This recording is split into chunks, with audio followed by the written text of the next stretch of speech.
Police তখন ছিটাগুলি করতেছিল, রাবার বুলেট মারতেছিল, সাউন্ড গ্রেনেড, টিয়ার সেল। গুলিটা এসে আমার ডান চলের এই পাশে আসে হিট করে আমার এই চোখটা বের হয়ে যায়। সবাই মৃত ছিল কিনা এটা জানি না, মানে কি বলবো, মানে আমি যে মৃত তারা আমাকে মৃত মনে করে ওখানে রাখছে। আসসালামু আলাইকুম প্রিয় দর্শক, স্বাগত জানাচ্ছি আমার দেশ স্পেশালে। স্টুডিওতে আমাদের সঙ্গে যুক্ত আছেন জুলাই গণ অভ্যুত্থানের চোখ হারানো তরুণ যোদ্ধা, একটি বেসরকারি কোম্পানির সাবেক সেলস এক্সিকিউটিভ সাব্বির আহমেদ। আর পুরোটা সময় আপনাদের সঙ্গে আছি আমি আরমান মুজাহিদ। চলুন দর্শক, জেনে নেওয়া যাক এই জুলাই যোদ্ধার কাছে রক্তাক্ত জুলাইয়ের অভিজ্ঞতা আর তার বর্তমান অবস্থা নিয়ে। জনাব সাব্বির আহমেদ, কেমন আছেন? আসসালামু আলাইকুম।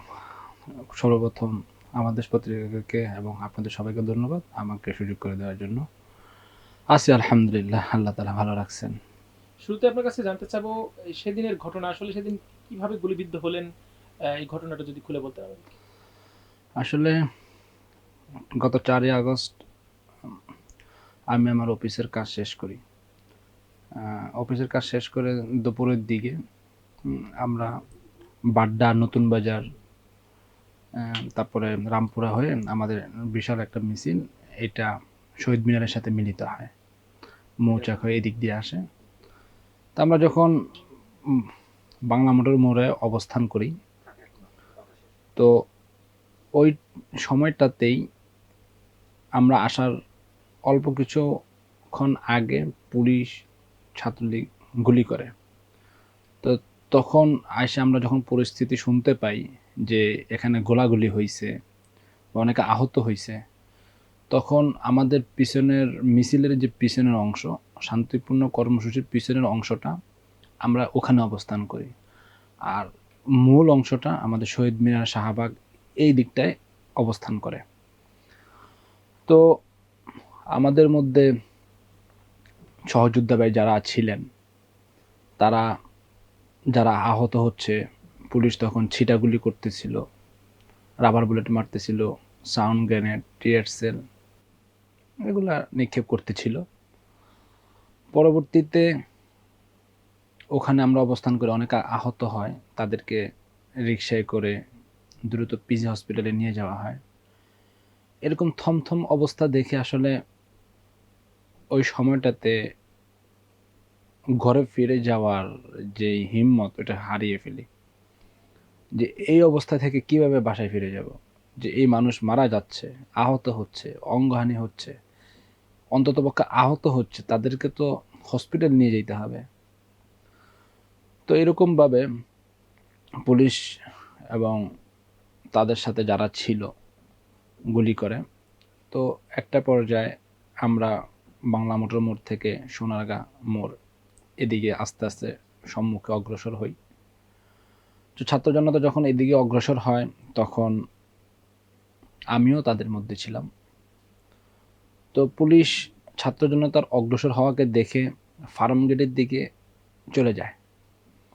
তো পরবর্তীতে যেহেতু তারা অনেক দূরে ছিল, আমরা সোনারগাঁ সিগন্যালটাকে নিজেদের নিয়ন্ত্রণে নেওয়ার চেষ্টা করি, যেন আর কোনো পুলিশের গুলিতে বা আওয়ামী লীগের কারো গুলিতে কোনো আমাদের ভাই আহত না হয়। ঠিক ওই সময়টা আমি মেট্রো রেলের নিচেই ছিলাম, 4 হাত 5 হাত পিছে হব। ঠিক ওই সময়টা কারণ বাজার ওয়াসা ভবনের ওখান থেকে আনুমানিক এদিক হয়তো বা একটু কম বেশি হবে, সামনে পিছে বেসিক টাওয়ারটা এদিক হবে, এদিক থেকে ফায়ার করে। তো তখন আমি ওই অবস্থায় ওখানে দাঁড়ানো ছিলাম। তো গুলিটা এসে আমার ডান চলের এই পাশে আসে হিট করে আমার এই চোখটা বের হয়ে যায়। জাস্ট এই পাপড়ির সাথে হালকা লেগেছিল রগের সাথে। তো সাথে সাথে এটারও ডাক্তারের পরে যেটা বললেন যে এটারও সাথে সাথে মনে গলে যায়, মানে যেটা কর্নিয়া বা রেটিনা যেটাকে বলে ওনারা, আমরা যেটা বুঝি কি মনি, এর সাথে সাথে গলে যায়। তো অবস্থায় সাথে সাথে ওখানে পড়ে যাই, পিছের দিকে পড়ে যায়। সাথে যে যোদ্ধাবেরা ছিল, রাকিব ভাই, ইমন ভাই, ইমরান ভাই, দ্রুত তারা আমাকে ওখান থেকে উঠায় নিয়ে যায়। নিয়ে গিয়ে পিজি হসপিটালে নিয়ে প্রাথমিক ট্রিটমেন্ট করা হয়। তো ওখানে শক্তির একটা স্যালাইন দেওয়া হয় এবং রক্তের গ্রুপ ও পজিটিভ জানা ছিল। আমার সেন্স তখন ছিল, বলেছিলাম, তখন ওনারা রক্তের ব্যবস্থা করে শরীরে দেওয়া হয়। তার পরবর্তীতে আসলে নিউরোসায়েন্স এবং চক্ষু বিজ্ঞানে ওখানে রাখা হয় নাই, একটা সিটি স্ক্যান করা হয়, পরবর্তীতে ঢাকা মেডিকেল পাঠিয়ে দেওয়া হয়। তো এর পরবর্তীতে আমাদেরকে ঢাকা মেডিকেল নিয়ে যাওয়ার পরে আসলে ওখানে ফেলে রাখা হয় মৃত লাশের সাথে। তো তখন তো আমি তো আর দেখি না, তো আমাকে যে রুমটাতে রেখে রাখছে, তো আমার আশেপাশে যারা বেশিরভাগই মৃত ছিল, এবং বেশিরভাগ ছিল কিনা জানি না, সবাই মৃত ছিল কিনা এটা জানি না, মানে কি বলবো, মানে আমি যে মৃত তারা আমাকে মৃত মনে করে ওখানে রাখছে। তো পরবর্তীতে দেখা গেছে যে আমার যখন আবার ওখানে সেন্স ফিরে, তখন দ্রুত আমি আমার ওয়াইফকে ডাক দিই। তো ওয়াইফ তাড়াতাড়ি আসে কাছে। তো তখন দেখা গেছে যে ডাক্তার আমাকে মেডিকেলে ভর্তি দেয়। তারপর আসলে ধাপে ধাপে ট্রিটমেন্ট নিচ্ছি, চক্ষু বিজ্ঞানে নিয়েছি এবং সরাদ্দি মেডিকেলে নিয়েছি, সর্বোচ্চ সিএমএস নিলাম। তারপরে তো আসলে ফলো আপে বাসা থেকে যাওয়া আসা করি, এই আর কি। এই যে আপনি যে চোখ হারালেন, এটা যখন বুঝতে পারলেন আসলে, তখন আপনার অনুভূতিটা মানে কেমন ছিল আসলে? আপনার পরিবার প্রতিক্রিয়াটা কেমন ছিল? আসলে যখন চোখে গুলি লাগে তখন একটা জিনিস মাথায় ঘুরতেছিল যে আমি ফ্যামিলির বড় ছেলে, আমার ছোট 3টা ভাই, মা বাবা এবং আমার ওয়াইফ আছে, সবার ভরণ পোষণের দায়িত্ব আমার কাঁধে। ওই অবস্থায় আমি অসুস্থ হয়ে পড়লাম। আমার বাইরা পড়াশোনারত, আসলে ফ্যামিলি কিভাবে চলবে, কিভাবে হবে, বা ট্রিটমেন্ট কি হবে, সরকার কি ট্রিটমেন্ট দেয় কিনা, ততক্ষণও কিন্তু ফেসিস পালায় নাই। যার কারণে অনেক দিক মাথার ভিতরে এরকম হয়েছে যে চিন্তা করতে করতে মানে আর কুলাইতে পারতেছিলাম না, যে ওই প্রথম দিকের কথা। তো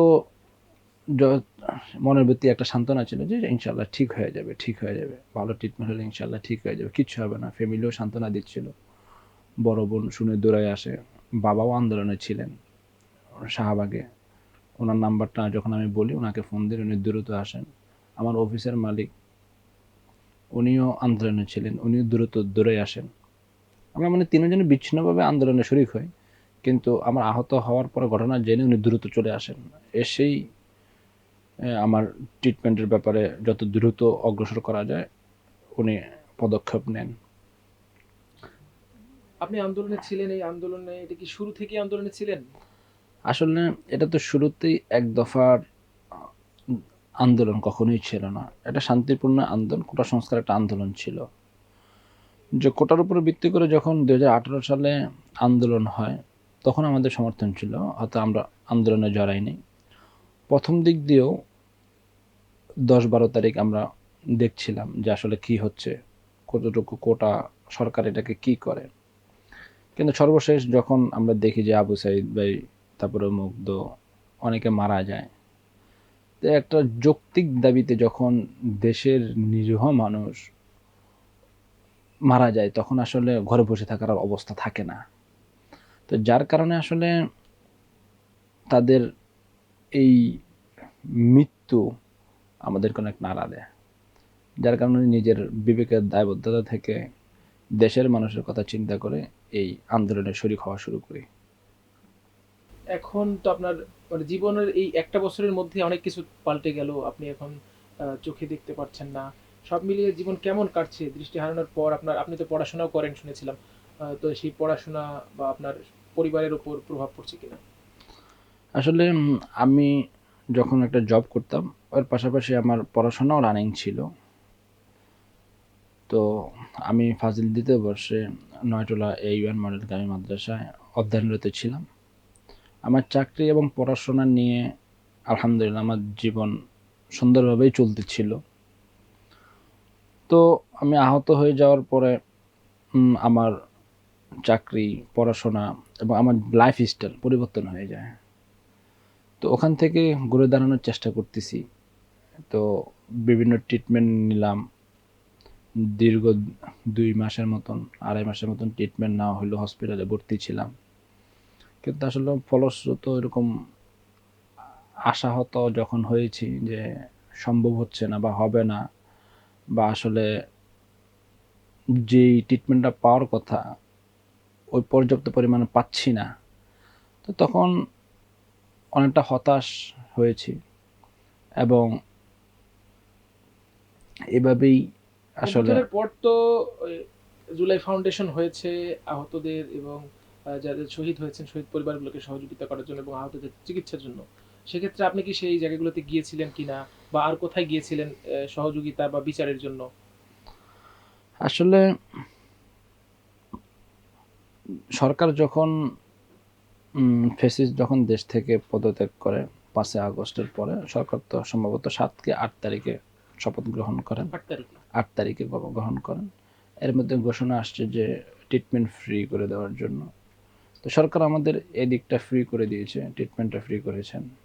বিভিন্ন ডান চোখের সার্জারি হয়েছে, বাম চোখের সার্জারি হয়েছে, এগুলো সরকার ফ্রি করেছেন। এবং জুলাই স্মৃতি ফাউন্ডেশনকে সরকার যে দায়িত্ব দিয়েছেন যে আর্থিক সহায়তা করার জন্য এবং আনুষঙ্গিক যে সমস্ত সহযোগিতা করার জন্য, আসলে জুলাই স্মৃতি ফাউন্ডেশন করতে পারেন নাই এটাও বলবো না, আবার করতে পারছে তাও বলবো না। কিসের জন্য? এটা হচ্ছে গিয়ে একটা এনজিও সংস্থা, একবারে নতুন। তাদের ফিল্ডে কেমন লোক আছে একবারে নতুন অবস্থায়, আর তারা কত দূর পর্যন্ত যাইতে পারবে এটা যে কেউই ভালো করে বুঝবে যে তাদের সক্ষমতা কত দূর। তো আসলে তাদের উপরে এত বড় একটা দায়িত্ব দেওয়া হয়, প্রায় 30,000-এর উপর কাছাকাছি আহত এবং 1500-র মতন শহীদ ফ্যামিলি। তো তাদের লোকবল কত সীমিত, তো এদেরকে দিয়ে আসলে কতটুকু ঘাটতি বা কতটুকু সাহায্য সহযোগিতা পৌঁছানো গিয়েছে, এটা আসলে প্রশ্নবিদ্ধ। আর দ্বিতীয় কথা হচ্ছে গিয়া জুলাই স্মৃতি ফাউন্ডেশন আমাদের পাশে দাঁড়িয়েছেন। সরকারের যেই প্রথম দফায় 100 কোটি টাকা দিয়েছিলেন শহীদ ফ্যামিলি এবং আহত ফ্যামিলিদেরকে, তারা ওই টাকাগুলা কিছু হস্তান্তর করেন। আর কোথাও থেকে কোনো সহযোগিতা পেয়েছেন কিনা? হ্যাঁ, সরকার যখন আমাদের কেসএডি হয়, গ্র্যাজুয়েট হয়, আমার কেসএডি হয়েছে, গ্র্যাজুয়েট হয়েছে, এবং এককালীন সরকার যখন ঘোষণা দিয়েছে যে 5 লাখ টাকা যারা অঙ্গহানি হয়েছে শহীদ ফ্যামিলির জন্য 8 লাখ, তো ওই টাকাটা মার্চে আমরা মার্চের 27 রমজানে 27 মার্চে ওই টাকাটা আমরা পাই, 2 লাখ টাকা। বাকি টাকাটা হয়তো বা রিসেন্টলি পেতে পারি। এছাড়া কোনো বেসরকারি সংস্থা বা কোনো? বেসরকারি সংস্থা বলতে কি আসলে এখানে অনেক ব্যক্তি পর্যায় থেকে শুরু করে অনেক মানুষ আমাদের পাশে দাঁড়িয়েছে, অনেক মানুষ। যেমন হসপিটালে একবারে শ্রমজীবী মানুষ থেকে শুরু করে অনেক মানুষ তার ব্যক্তিগত জায়গা থেকে, যে ফ্যামিলি যখন এই অবস্থায় যখন দেখে যে আমার ঠিক চোখ ফিরবে কি ফিরবে না, ভালো হব কি হব না, এটা একটা যেরকম একটা ইয়ে ছিল। তো তখন আমার এলাকার লোকজন, অপরাজিত 24, তারপরে ইনফেক্ট ইনিশি একটা টিম, অ্যান্ড দেন জুলাই স্মৃতি ফাউন্ডেশন তো আছেই, তারপরে হচ্ছে গিয়া সরকার এবং জামাত ইসলাম, এরাও আমার খোঁজ খবর নেয়। তো এরাও আমার পাশে দাঁড়ানোর চেষ্টা করেছে, যতটুকু হেল্প না করলেই না, ওনাদের জায়গা থেকে ওনারা করার চেষ্টা করেছে এবং করেছে। আপনি বিচারের জন্য কোথাও গিয়েছিলেন কিনা বা মামলা করেছেন কিনা? আসলে বিচারের ব্যাপারটা হচ্ছে গিয়া সরকারের বিরুদ্ধে যে সমস্ত অভিযোগগুলো উঠেছে, যে সরকার ফ্যাসিস্ট পালিয়ে গিয়েছে, তো যে সমস্ত কেসগুলো হয়েছে ওগুলোই যদি পরিপূর্ণ হয় তাহলে আমার বিচারটা আমি পেয়ে যাব। এই কারণে আসলে ওই দিক থেকে চিন্তা করে আর নতুন করে মামলা মোকদ্দমায় যাওয়া হয়নি। আরেকটা বিষয় জানতে চাবো, সেটি হচ্ছে যে এখন তো আপনার জীবনের গতিপথ অনেকটাই পাল্টে গেছে। তো এখন আপনি আসলে কি করতে চান, বাকিটা জীবন কিভাবে করে, কোনো পেশার সাথে জড়িত হতে চান কিনা? আসলে আমি যখন আমার ফ্যামিলি যখন মোটামুটি বুঝতেছিল যে আসলে চোখ এটা কোনোভাবে রিকভারি পসিবল না, কারণ দেশের ট্রিটমেন্ট দ্বারা এটা সম্ভব না। এটা এই কারণেই সম্ভব না, আমরা সবাই জানি গত 15 বছর বা 16 বছর বা 17 বছরে দেশের মধ্যে কোনো সেক্টরেই সঠিক ছিল না, সব তছনছ হয়ে গেছে। সে জায়গা থেকে মেডিকেল সেক্টরটা কতটুকু ঠিক ছিল প্রশ্নবিদ্ধ। কৃষির জন্য যথেষ্ট পরিমাণে ইকুইপমেন্ট থাকলে যোগ্যতা সম্পন্ন লোক ছিল না, যোগ্যতা সম্পন্ন লোক থাকলে ইকুইপমেন্ট ছিল না, যার কারণে আমাদের যে সমস্ত সার্জারি বা আমাদের যে সমস্ত জুলাই যোদ্ধারা আহত, কাদের ভুল অপারেশনের জন্য পা ফেলে দিতে হয়েছে, কাদের ভুল অপারেশনের চোখ হালাই দিতে হয়েছে, ভুল অপারেশনের জন্য পা ফালাই দিতে হয়েছে, হাত ফেলে দিতে হয়েছে। আসলে ওই জায়গা থেকে আমার ট্রিটমেন্ট কতটুকু প্রপারলি হয়েছে, এই কারণেই আসলে ট্রিটমেন্টটাকে আমি প্রশ্নবিদ্ধ করি যে আমারটা কি আজও খুব প্রপারলি ট্রিটমেন্ট হয়েছে কিনা। আর যদি হয়েও থাকে, আমার দেশে খুব বেস্ট ট্রিটমেন্ট হয়েছে বুঝতে পারলাম। কিন্তু আমি একটা জিনিস বলবো, ইউরোপের ট্রিটমেন্ট আর আমার দেশের ট্রিটমেন্ট এক না, সিঙ্গাপুরের ট্রিটমেন্ট আর আমার দেশের ট্রিটমেন্ট এক না, তুরস্কের ট্রিটমেন্ট এবং আমার দেশের ট্রিটমেন্ট এক না। এবং আমরা যারা দুই চোখে গুলোবিদ্ধ, তাদেরকে উন্নত মানের ট্রিটমেন্ট দেওয়ার জন্য দ্রুত দেশের বাইরে নেওয়া উচিত ছিল। সেই জায়গা থেকে অনেক আন্দোলন, অনেক সংগ্রামের পরে কিছু কয়েক লোকজনকে, তাও এক চোখে দেখে বা এক চোখে দেখে না, এরা অনেক আন্দোলন সংগ্রাম করে উন্নত ট্রিটমেন্টের জন্য সিঙ্গাপুর গেছেন, থাইল্যান্ড গেছেন এবং চীনে গেছেন বা তুরস্কে গেছেন। কিন্তু দুঃখ আফসোসের বিষয় হচ্ছে কি, ওই নামগুলোর ভিতরেও দুই চোখের কোনো ভিকটিম আছেন কিনা আমার জানা নেই। আমি নেই এই জন্য আসলে মানে এই কথাটা বলা, আর আমার সাথে আর কয়েকজনের যোগাযোগ হয়েছে, তারাও নাই। কিন্তু একজন তার ব্যক্তিগতভাবে ফান্ডিং কালেক্ট করে কয়েকজনে গিয়েছেন এবং পিনাকদা, ওনাকে অসংখ্য ধন্যবাদ। আসলে উনি অনেক আহতদের ব্যাপারেও দায়িত্ব নিয়েছেন, কাজ করেছেন। আচ্ছা, আপনার এই যে নিজের অঙ্গহানির ঘটনা ঘটে গেল, একা নীরবে নিবৃত্তে যখন একা থাকেন, তখন এটি আপনাকে কাঁদায় কিনা? আসলে এখান থেকে বের হওয়ার জন্যই আমি যখন হসপিটাল ট্রিটমেন্ট নিয়ে বাসায় যাই, তখন আমি যদি বাসায় থাকি তাহলে আমাকে হয়তোবা শারীরিক রোগ ধরতে পারে, নতুন কিছু মানসিক চাপ আসতে পারে। এই ব্যাপারটা আমার বাবা, আমার মা, বোন এবং ওয়াইফ সবাই এটা উপলব্ধি করতে পারে যে এইভাবে যদি ঘরে থাকে তাহলে সে অনেকটা ডিপ্রেশনে চলে যাবে, হয়তোবা কোনো খারাপ কিছু হয়েও যেতে পারে, বড় ধরনের রোগ ব্যাধি হইতে পারে। তো সেখান থেকে বের করার জন্য আমার বাবা, যারা এই দুনিয়াতে আমার আগে ব্লাইন্ড আছেন, যারা জন্ম থেকে অন্ধ, এদের সাথে উনি যোগাযোগ করেন। তো আব্দুল কাদের সুমন নামে এক ভদ্রলোক, উনি ব্লাইন্ড, ইসলামিক ফাউন্ডেশনে ওনার চাকরি করছেন, ওনার নাম্বারটা উনি কালেক্ট করেন। তো ওনার মাধ্যমে বনানী ইনস্টিটিউট অফ হজরত মোহাম্মদ সাল্লাল্লাহু আলাইহি সাল্লাম একটা ব্লাইন্ডদের ট্রেনিং সেন্টার আছে। তো ওই ট্রেনারের ব্লাইন্ড, উনি চোখে দেখেন না, রাসেল হাসান স্যার। তো ওনার নাম্বারটা আমাকে দেন। তো পরবর্তীতে ওনার মাধ্যমে আমি যোগাযোগ করি। পরে মিরপুর বিটিসিবি একটা সংস্থা আছে মিরপুর 1-এ, নিউ মার্কেটের। তো ওরা হচ্ছে গিয়ে ব্লাইন্ডদের নিয়ে কাজ করে। তো তখন আমি ওখানে কাগজপাতি দেই, আমার সিভি জমা দেই। তখন তারা আমাকে আসলে সিলেক্ট করেন। সিলেক্ট করার পরে আমার ওখান থেকে নতুন করে আসলে computer typing, IPPBX, Microsoft Word, Excel, PowerPoint, এগুলো আস্তে আস্তে শেখা শুরু হয়। এবং যারা আমার সহকারী আছেন, লার্নিং পার্টনার বন্ধুরা আছেন, তারাও আমাকে যথেষ্ট হেল্প করেন। বেল লিখে দিচ্ছেন, বেল পড়ানোর জন্য আমাকে উদ্বুদ্ধ করছেন। তারপরে আমার মোবিলিটি ট্রেনিং তারাই আমাকে দিচ্ছেন যে এইভাবে হাঁটবেন। তার ফলশ্রুতিতেই দেখা গেছে যে আজকে আপনাদের স্টুডিওতে এসেছি, সম্পূর্ণ একা এসেছি, হয়তোবা পিপল হেল্প নিয়ে। তাদের সে আত্মবিশ্বাস, তাদের যে চলাফেরা এবং তাদের কাছ থেকে শেখা। তো এই দিক থেকে আসলে ডিপ্রেশন থেকে বের হয়ে আসার জন্য অনেক সংগ্রাম করে আলহামদুলিল্লাহ এই পর্যন্ত আসছি। স্বৈরাচার পতনের প্রায় 1 বছর হয়ে যাচ্ছে, প্রত্যাশা কি নতুন বাংলাদেশে? অনেক কঠিন প্রশ্ন, ছোট্ট করে বলবেন। অনেক কঠিন প্রশ্ন। আসলে প্রত্যাশার জায়গা অনেক বেশি, পাওয়ার জায়গা আসলে কতটুকু জানি না। সরকার থেকে যদি শুরু করি একবারে নিচ পর্যন্ত, তো বিষয়টা হচ্ছে কি, প্রত্যাশার জায়গা এটাই যে আমাদের আহতদেরকে দুই চোখে আহত, এদেরকে কাউন্সিলিং করা, এদেরকে কর্মসংস্থান ব্যবস্থা করে দাও, যারা এরকম কর্ম করে খেতে পারে। না হয় তারা হয়তো বা ডিপ্রেশনে যাবে, না হয় কোনো দুর্ঘটনা ঘটে যাবে, তাদেরকে একটা চাকরির ভিতরে তাদেরকে ট্রেন আপ করা হোক। পৃথিবীতে তো ব্লাইন্ড আমরাই প্রথম না, আমাদের আগেও অনেক ব্লাইন্ড হয়েছে। তাদেরকে যদি ট্রেন আপ করা যায়, আশা করি তাদেরকে চাকরির বাজারে যোগ্যতা সম্পন্ন করেই তোলা যাবে। তো ওই ক্ষেত্রে সরকার যদি চাকরির ব্যবস্থা করেন, পুনর্বাসনের ব্যবস্থা করেন, সেদিক থেকে মানসিক চাপটা অনেকটাই কমে যায়। ছোট্ট করে একটু বলবেন যে আমরা শেষ করবো এর মধ্য দিয়ে, আজ এবং আগামীর বাংলাদেশ কেমন দেখতে চান? আজ এবং আগামীর বাংলাদেশ দেখতে চাই আসলে সহযোগিতামূলক একটা বাংলাদেশ।